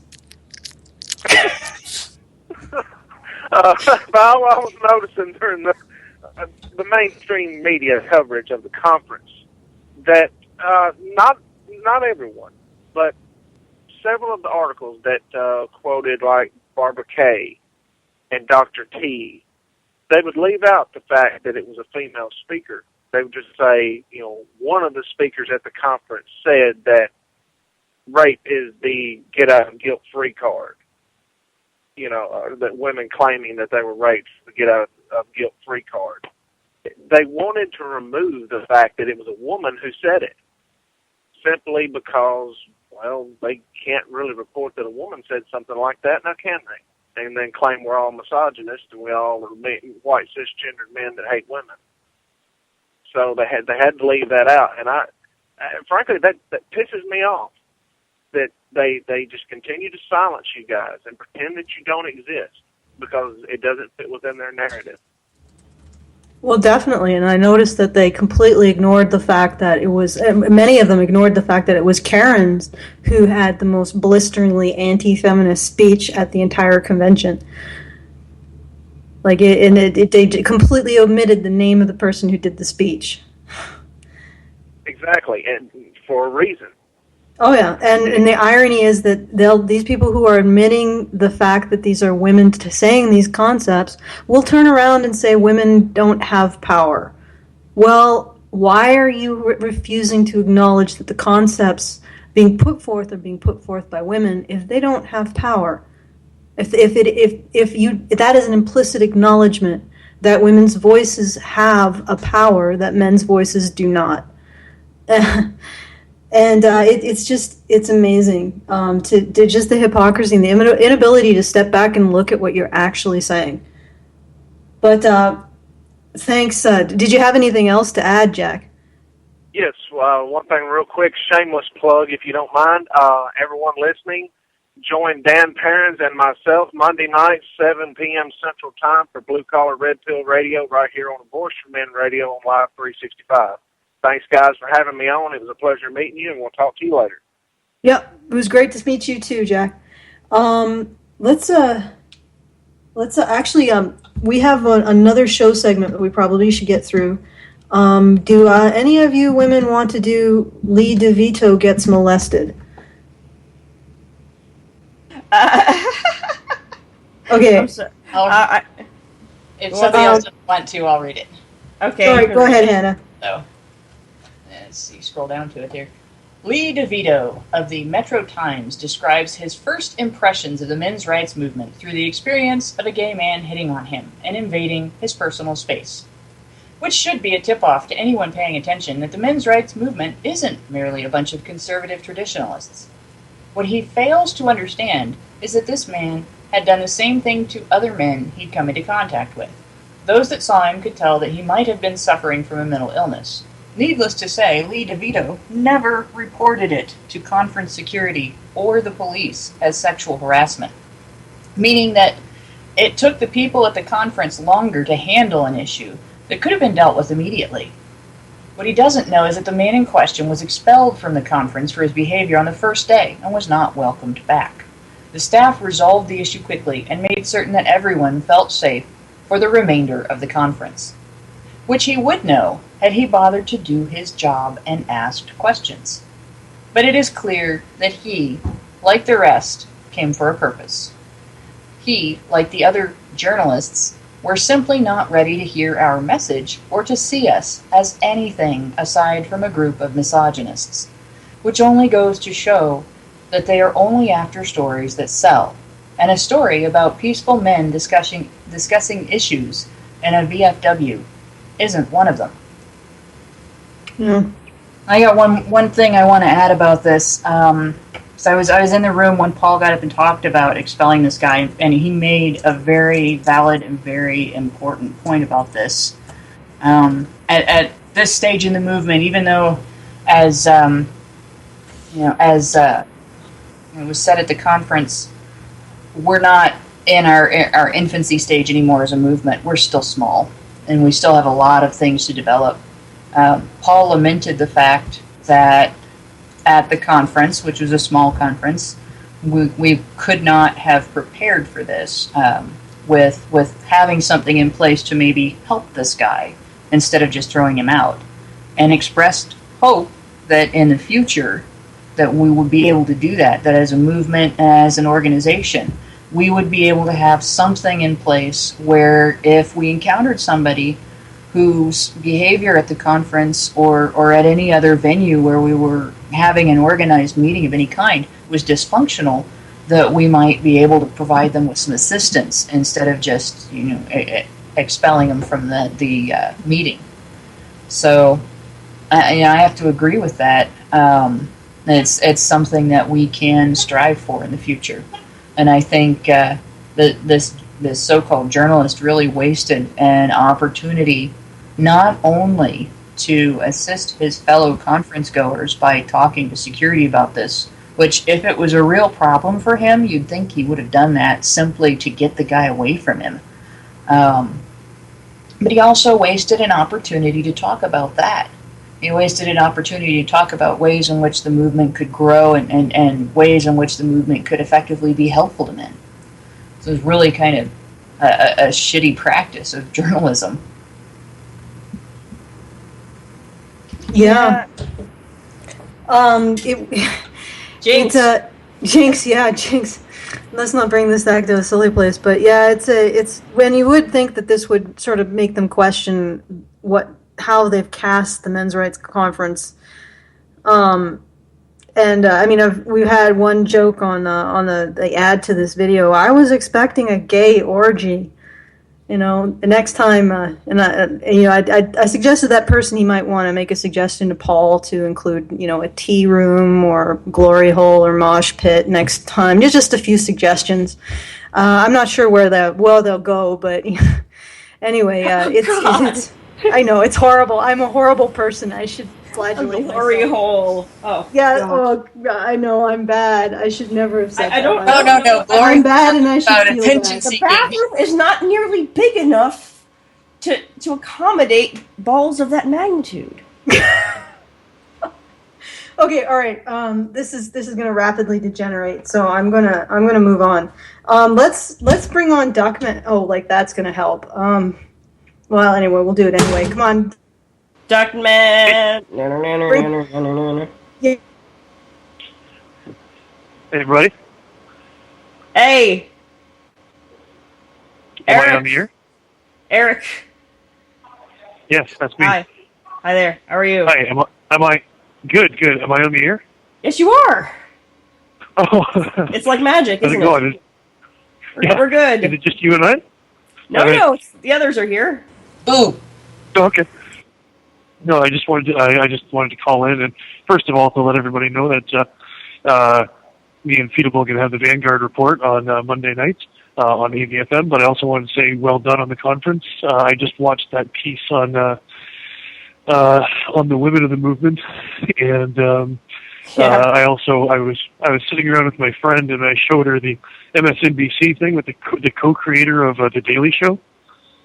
Yeah. Oh, yeah. Lady Parch Justice chick. Yeah, and she when she was watching it, when she was really pissed off about Tara Pomoltier calling women narcissistic. My friend, she's watching it, she goes, "How dare you call me a narcissist in front of all these people?" Oh, God, that's perfect. In front of all these people, not just that. Yeah. Because that's not narcissistic. Oh gosh. God. So we got Typhon back. Yeah, so the automatic assumption was that Tara was talking about her. Mm-hmm. Yep. Okay, so Oh my god. yeah. How And that's fun. not narcissistic either. Right, exactly. Oh, It's not all at all. about me. Why are you talking about me? Yeah, it was near impossible for anybody to sit there and speak about women. You couldn't even sit there and question feminism or specific kinds of predatory women, because if you do that, that's hurting women as a whole. Well, Yeah. that's Yeah, I know. feminism. That's misogynistic. As a whole, anyway. Just Yeah, but not that's- that starts that- with a W. That's pedestalization is like. Do they realize it's like taking women and just layering them in like quick dry cement so they can't even move? They don't even become. They're no longer people anymore. They're just effigies of women. Oh, they only realize Yeah, they do it. Of course, the rules about men are completely different. If anybody remembers the YouTube video I made about the Accountability Action Project page on Facebook, where I read a quote from the Gender Knot. It was like, when a woman, I have to understand that when women say I hate men, she's not referring to me, Alan. She's referring to men as a group. Wow. She's like, don't take it personal. We're just, throwing shit at all men. Not specifically you, though. Don't feel bad. But the thing about it is towards the end, I think she said, "Oh my gosh, I can't believe that these people think that women, no, that feminists have this kind of power. We simply don't." I'm like, oh, Jesus. If feminists didn't have that kind of power, there would be no feminist lobby. There wouldn't be a point in it. Right. There would be no leaf. Oh man, there would be no. Oh well, never mind. Right now, the U.S. government. Women's studies. Right now the U.S. government has, I think it has a council on women and girls, but right now they need a petition to get one on men and boys. And it's already been, Obama has already turned that down once. Obama. We're probably not even coming close to the amount of signatures that we need on that. And we probably won't get them, because the amount of people that actually give a shit about men and boys are not as many as we need. Well, and it's also being opposed. And if you think about it, one of the simplest signs to point out, as far as the power of feminism goes, one of the simplest things that you can point out is the presence of initiatives for women and girls in every facet of human existence in the United States. If there was a ministry of silly walks, like Monty Python talked about, there would be a ministry of silly walks for everybody and a ministry of silly girly walks. They have to have women's own everything. And if you look at college, there is women's studies at pretty much every university in the United States, except some private schools and tech schools that don't have electives outside of, or specialized schools that don't have electives outside of your major. But there's and there's women's centers everywhere. And as soon as men want a men's center or want men's studies or a council on men and boys or maybe a minister of men's silly walks, that's misogyny. Even though it doesn't have anything to do with women, because it doesn't focus on women, it's misogyny. Well, that's gynocentrism for you. Anything that takes the focus off of women is hateful towards them. Sorry, you've been trying to butt in there, Nick, so go ahead. Feminism.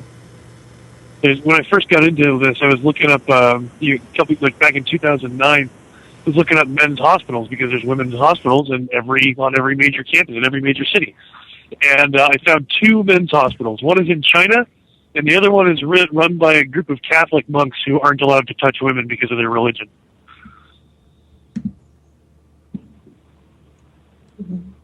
Shit. How does that work? Yeah, Okay, well, anyway, so yeah, it's hard to come back from that. It's like it's so glaringly obvious. Men can't have anything for themselves, and also when you put a group of people in positions of power, they automatically abdicate commanding compassion. This is a psychological phenomenon known as moral typecasting. Once we see people as moral actors and we see people in positions of power as moral actors, we stop caring as much what happens to them. And that's entirely consistent with what we see in the world. men may be expected and forced into leadership roles, but we also don't care about them when they fail to perform. So yeah, it'd be nice if feminists could be a little more inclusive with their theories, but I think that at some point they would have to give up their firm and ardent belief in the weakness and inferiority of women. You know, you actually can kind of see that dynamic in bullying at your local schoolyard or your local park. The kids who stand up for other kids, the kids who are the more protective of their peers, are the ones who see themselves as big and strong and powerful.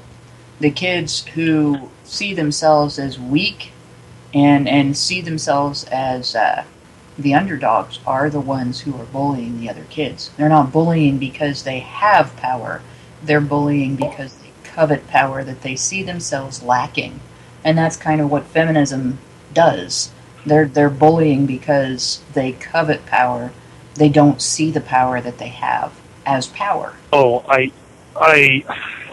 there could be something to that, but I mean, I would come at that from a different angle. I was pretty badly bullied, and the approach, like my understanding, the reason I've done so, yeah, the understanding. I think the reason that we have the insights that we do, and we really know how to piss these people off, is because like I just think back to being in school. I mean, because like the type of attacks that we get on our character from these grown men and women are what they're like.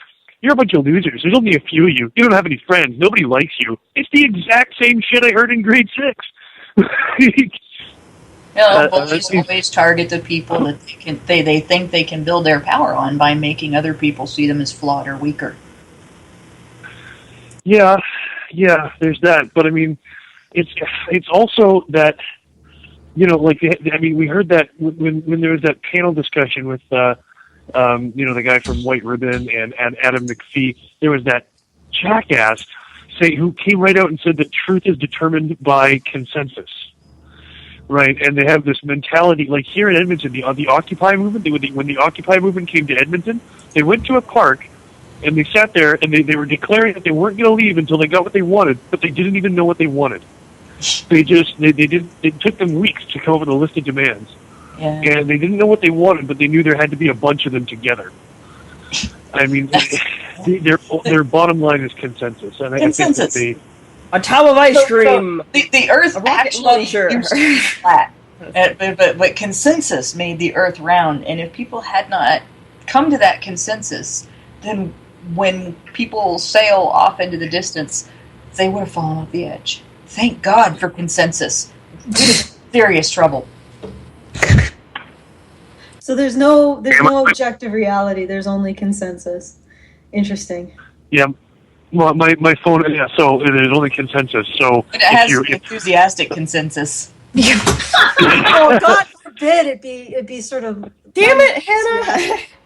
We were being serious. I could just see the whole. My phone is dying, ladies. I just wanted to call in to see if the call-in function was working again. I'll see you guys later. Thanks for calling.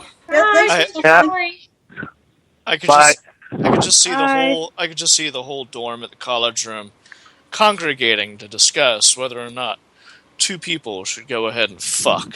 Oh God! It seems like it's headed that way. That actually kind of sounds live action porn, like right in front. Okay, go ahead. Yeah, I think you guys should bang. No.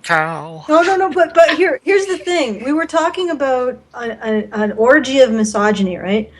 A misogyny. Misogyny, yeah. A misogyny, right? Well, obviously a misogyny is a result of a crowd of people who are not having enthusiastic consent, right? Yeah, oh gosh. Well, yes. Me and Crystal enthusiastic I think that's about as close as we got to an orgy. And she was everybody done their cheerleader costumes. Yeah. We're going to cheer for the lucky I accidentally nudged her with my leg in my sleep, and that was about as close as it got. Well, it's interesting because they're actually supporting BDSM. Let's hear me out. I'm being facetious, by the way. If consent has to be extremely enthusiastic, I think we talked about this. how is a guy supposed to know that it's really enthusiastic, right? So pretty much feminists are saying, if you are not being a crawl on your knees, beg for it submissive, then it's not real. It's not consensual. Yep. That's my stretch, and I'm going with it. Whereas Karen always says, you better get out your pom-poms. Or Exactly. Oh gosh, pom-poms. Yeah, well... If you're not crawling for it, if you're not begging with tears, then it's not consensual. Maybe So, we need pom-poms next time. Therefore, touch me. Therefore, if women want to have sex, then they have to be full-blown submissives if they're about to have sex then. They should have to, like, beg and cry for it. That's what feminism's saying. The issue, folks, is that they have already set precedent, even with the Duluth model itself. Yeah. Talking about withholding sex or anything of the sort, which Lord knows would be making her wait until you think she's, consensual enough, as being abuse. You're damned if you do, and you're damned if you don't. If she says, let me see your dick, and you pull it out, it's rape. If she says, please let me see your dick, and you pull it out, or you don't pull it out in time, it's abuse. Oh my God! And if you do we've talked about this double standard before. With this particular, I don't know if I went through this on. Oh no, I don't think I did on the radio show. But this amazing, just wonderful, through the looking glass feminist article on pickup artists, specifically the mystery method. And it's just a wonder to behold this article. It's so insane. You wonder how this person functions in regular life. But one of the main problems she quote unquote she identified with the mystery model is that when mystery says that when a man encounters last minute resistance, which is a woman saying, no, I'm not into this, I don't want to do this. Mystery suggests that the man scale way back. So if they were making out on the couch, he'd go up and make himself a sandwich. So he'd completely withdraw from the sexual situation. And Mystery says that what this does is it makes the woman act on her own initiative. And it generates a feeling of desire in the woman. And this feminist was saying that Mystery was using women's biology against them by making if they used Mystery's method, men were using women's biology against them. So essentially we're engaging in sexual abuse by making women horny. Because Holy fucking shit! What? Not kidding. I'm not kidding. This shit? How fucked up do you have to be? But it's not buying. This is not something in like Cosmo or some Tumblr blog. This was in a goddamn peer-reviewed Journal of Sex Research or something. This actually went through a bunch of people on a panel, looked at this and said, this is perfectly sane. A man making a woman horny is rape because he's using, or sexual abuse because he's using her biology against her. But if she isn't horny and doesn't want it, it's also rape. So now holy shit. it is all rape. It's rape as far as the eye can see. All roads lead to rape. All the way down. It's not turtles. It's rape. All the way down. All the way down. That's it. That's it. Everything is made of rape. Everything. But I'm supposed to be able to keep a hard on demand. Oh, That's fucked up. Well, if you don't, that is also rape. Well, that's abuse. Abuse, That's abuse. That's psychological and emotional. But it's still abuse. a type of rape, It's still a type of rape. Yeah, they twist that to rape. Yeah. Yeah, everything. It's like all, and this is why I said a while back, they aren't in a war against rape. They're in a war against consensual sex. I don't think rape bothers them.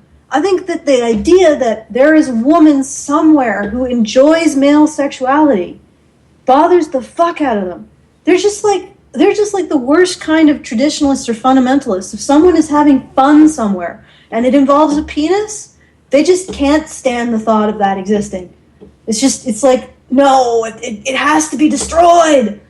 And there can be no fun. There is no fun when it comes to the penis. Meanwhile, let's erase the fact that domestic violence numbers and rapes in lesbian relationships are fucking through the roof. Yeah, it's ridiculous. But let's bring on Nephenor. Yeah, we were alien. Speaking of rape. Yeah, it can be just a second to transfer. Release the probes. Here we come. Our oh no, favorite... my cat is All right, get ready to be probed, everybody. Here he is. Woo! First stop on the rape train. Woo woo! All right. So what do you have to say about us tonight? Okay, a couple of things. First off, for those that have or haven't heard, I know Rachel has, I got a new video up about the recent bullshit in DC Comics where feminists were losing their shit because the new artist for Wonder Woman says that he doesn't want her to be a feminist. Oh, yeah. Wonder Woman would hate. And I commented on the fact that actually she wouldn't want to be a feminist. If anything, she'd be a honey badger. Or, yeah, Monica she's actually really great with this. She knows a lot about, what's her name? Wonder Woman. Wonder Woman, and how Wonder Woman actually rebelled against the really radical fembots of her island, and was like, no, that's not how you do things. Broke the taboo and brought men on the island. Yep. Yeah, I remember that. Oh, the whole thing is just fucked up. I think that they're all insane. Well, but we already knew that way. Yeah, we did. Now the next thing I have to wonder is, so with all of the women there at the men's issues conference, who's going to get named Miss Misogyny? Well, obviously it would have to be Karen. I don't know. I mean, remember, Aaron did call feminists the evil empire. Is there a gold, I honestly have to say, I think Aaron. Yeah. I think Aaron really deserves the award for Miss Misogyny because she the evil empire. I mean, that right there. Wait, so if there's a gold, silver, and bronze. Okay, that might be a better way of looking at it. So what we're looking at is Aaron taking the gold, Karen taking the silver, and Dr. T with the golden uterus taking the bronze. Yep. Yeah, that sounds pretty good. Runner up, Senator Ann Cools. Yeah, absolutely. Well, I don't know. I think her and Aaron might tie for gold. Yeah, they did lay it on pretty thick, but yeah. The two of them were just like, whoa. These two granny ladies are taking it to the court, and wow, yeah, I think I'm scared now. Well, the one thing it did show is that anti-feminism is not a new thing among women that just started because there's a men's rights movement. Well, do understand that when we talk about this, and this is for any of our detractors who can actually stomach to listen. Lord knows there have been a few people who couldn't listen to more than 5 minutes. Well, that's because they're just not tough enough to handle it. Yeah. We are. They can't handle the truth. We are looking. I take back my comment on the pageant. Instead, what we should do is we should actually elect a Misandrist of the Year award that we give out as the Honey Badgers every year. Okay, go ahead, James. But we are a title. When we talk about Miss Misogynist, we're looking at it from the feminist lens because to feminists, feminism equals women. And questioning feminism is misogyny. Yeah, okay, well, if you actually look at it outside of the feminist lens, who is the real biggest misogynist, really? Feminism? Gloria Steinem is the biggest misogynist because she has actually dedicated her whole life, including her publication, to weakening women. Or to selling a mythology, a mythos of female weakness. Yep. Yeah. And taking away the social standards that helped women to rise to greatness in the past. Yeah. Once upon a time, there were social standards for women, and women could excel because of those standards. And you know, it's like I said, I don't even remember what show we were on, but women really should be pissed as fuck at feminism for this. The idea of excellence, the idea of rising to greatness of any kind, it's not just something that happens to people, and it's not just something that happens because people were great to start with. If you look back in history and you look at the greatest successes in humanity, the people who have risen to levels of greatness, they overcame great hardship to get there. And it was that act of overcoming that great hardship that shaped them. Look at Einstein. Yeah. He was terrible at math, and look what he did. He was called I heard that was a myth. That was a myth. That's a myth. He was not terrible at math, but he was called a bad student by one of his teachers as a kid. And so was Edison. Edison was also called a bad student. Probably both of them would have been diagnosed with ADD, in the late 20th century because their learning style didn't conform to the teacher's standards or something. And of course, given lots of drugs. You look at the environment Einstein came from. Oh, no kidding. Germany, World War I, World War II, all of the hardship that he went through, the whole nation went through. Well, he had already developed a lot of his major work by 1906. Right, but a lot of the changes that were taking place in Germany, a lot of the social evolution, a lot of the conflict that took place inside the border of Germany would have influenced him. Well, anyway, sorry to interrupt, but just to bring it back on topic, because the history of Germany is a little bit off topic. Yeah. Yes, let's get back to the silly place. Yeah, let's go back to that's not silly enough, Hannah and James. Well, I still think we need to bring the award a silliness misandrist of the year you need award. silly, I really just do. remember. I think we do need a misandrist of the year award. I like this. Or even a misogynist of the year award. And as a misogynist of the year award, I would definitely I nominate Jessica Valenti for her recent article basically shaming women for being conservative and basically saying that since she believes that all anti-feminists are all conservative, she is making the argument that since they are like that, they shouldn't be taken seriously at all. In fact, she goes further than that to cite people trying to bring a return to the hope chest and a return to conservative values as an argument against women who are anti-feminist. Oh, I don't know. I think the one that was on Fox News recently is pretty bad, too. Yeah, but what she's trying to say... let me just finish for 1 second. What she's trying to say is that feminism overall... Or she may not actually be saying it, but this is what she really is saying. She's saying that feminism is only interested in a single kind of woman. The ultra-liberals. And that's all they care about. If you happen to be like a conservative Muslim or a conservative Christian, they don't give a shit about you. Well, they don't even recognize how their ideology resembles conservative ideology, or even, I don't know what to call it, just like damseling on steroids, because every time a feminist talks about women being victimized, they're essentially giving women a list of things they can't do and can't accomplish. But I wanted to thank Nefanor for coming on. We have a review left to do, Jess's review. And I'll read this out so we can comment on it. So this review is by Jess K, and it's called How to Build a Better Boy.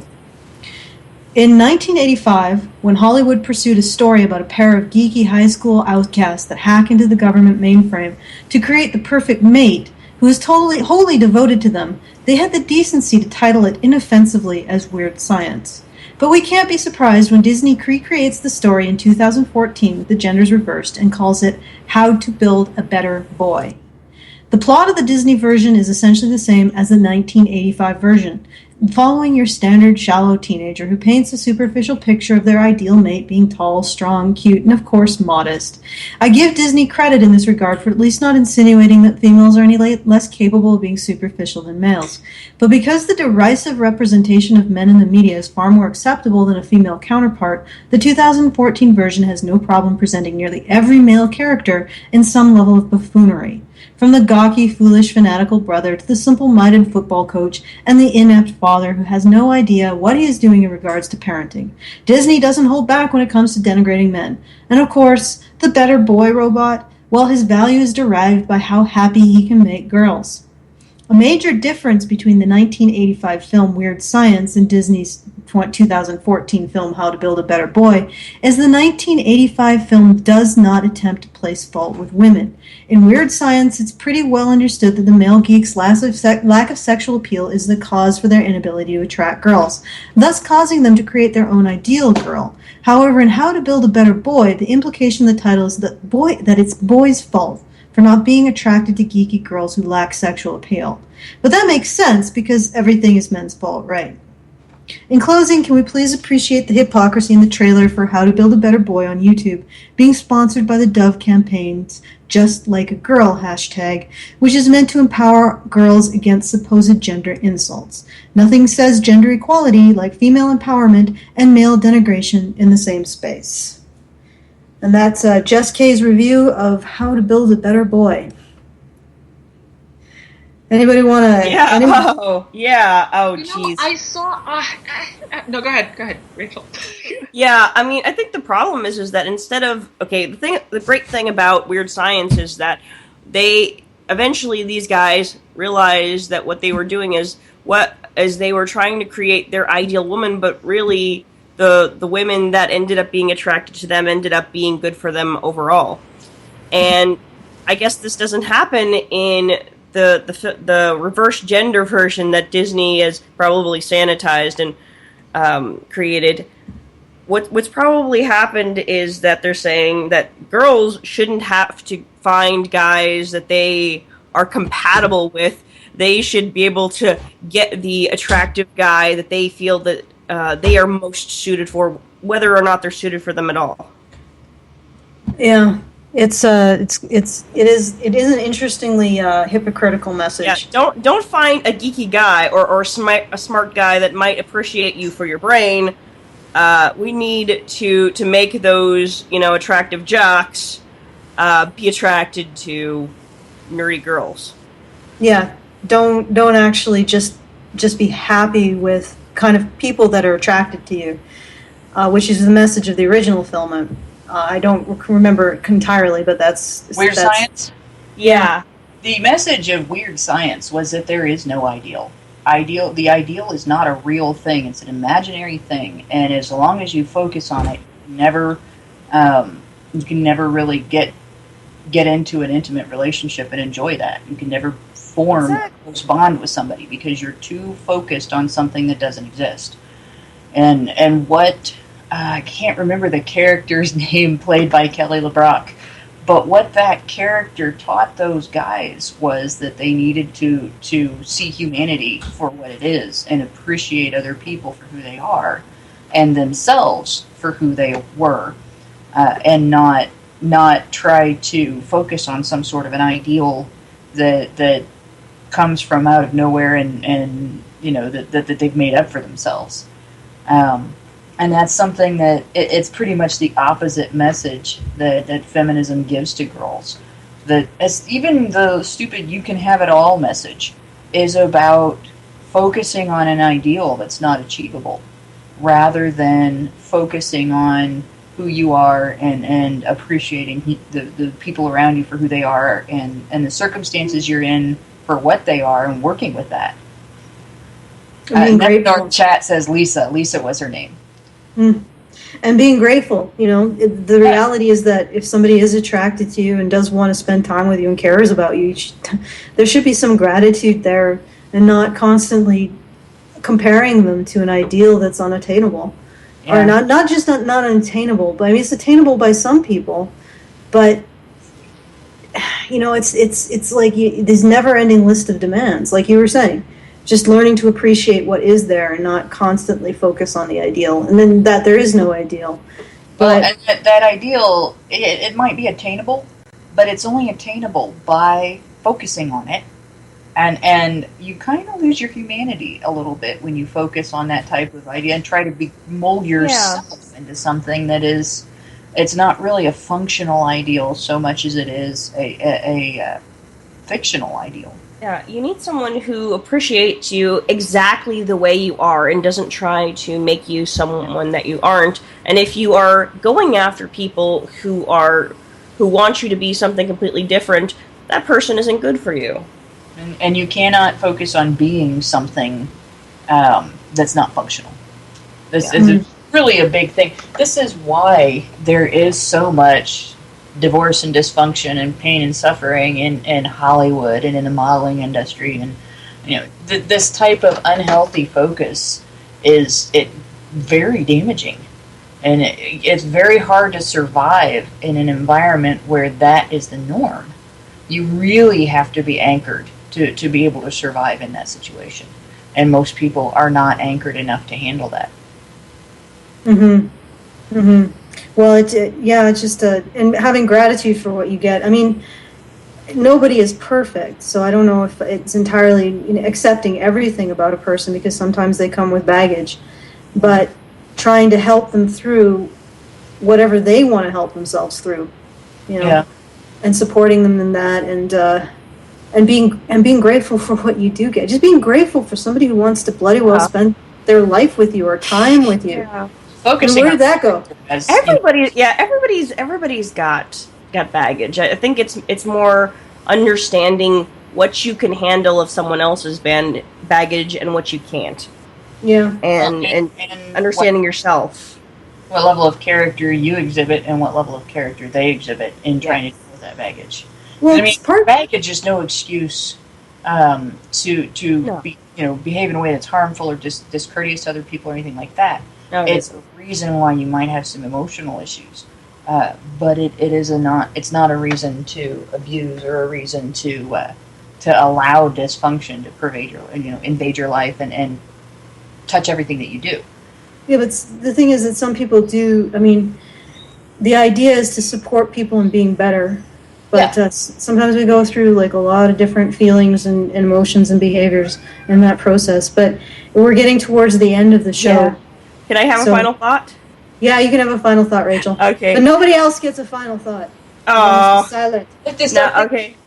I think a good rule of thumb to know of how you're doing in a relationship and whether or not this relationship is good for you is to understand is that you notice that you are becoming the best version of yourself when you're around that person.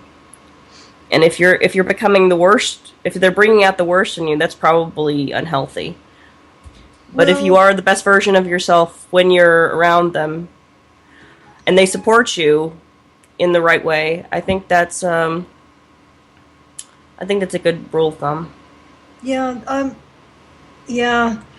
I would disagree with. I don't have a lot of time. I would say. You know what? I can't even answer that because we don't have enough time. We have to end the show. A show on this. We can't end the show on disagreement. Yeah. All right. We should do a show on this. Yeah, we should do a show. On relationships. Okay. Yeah, on what makes a relationship work. But yeah, we do have to end it because it is right at the wire. And James will be upset with us if we don't. Yes, James is breathing down our neck as we speak. He's like. Okay, settle down. Okay. All right. So we now have a patron page. If you're interested in, we have a few leftover rewards from the conference and the fundraiser, which was all successful, and I will soon be giving. Hopefully, Karen will upload it to her channel. Be giving an overview of all of that. And if you're interested in any of those rewards, we have them available on our patron page. Just go to Patreon and Patreon and do a search on Honey Badger. Having a monthly budget does help us to actually figure out what we can afford and what we can't afford to take on in terms of costs. And we have some really great stuff in the works. We can't tell you anything about it because the feminists might get in arms and destroy it. And it's in a very delicate stage at the moment, so it needs to be nurtured and not thrown into the world to see. But if you're interested in supporting us, go to our page, donate, whatever. And thank you for. I want to thank my co-hosts for tolerating my wittering and always making it fun. And so thank you, Hannah. Thank you, Crystal. Thank you, Rachel. And thank you, James, for pushing the buttons and turning the knobs in the back to make this show work. I also want to thank you Reddit for putting our the Men's Rights Reddit for putting our sticky up every week. Thank you to Phil for doing our animation, to Europa for doing the wonderful art, to a whole bunch of other people behind the scenes who are doing stuff behind the scenes as well. And thank you to our audience for listening to us. That's really appreciated. And for everybody who donated, I'm going to be finishing up the shippings shortly, and you will be getting your rewards. It may take a while for the international people because I have to ship really slow, and I apologize for that, but we'll get on that, anyway. Thank you. Thank you, and same Badger channel, same Badger time next week. Good night.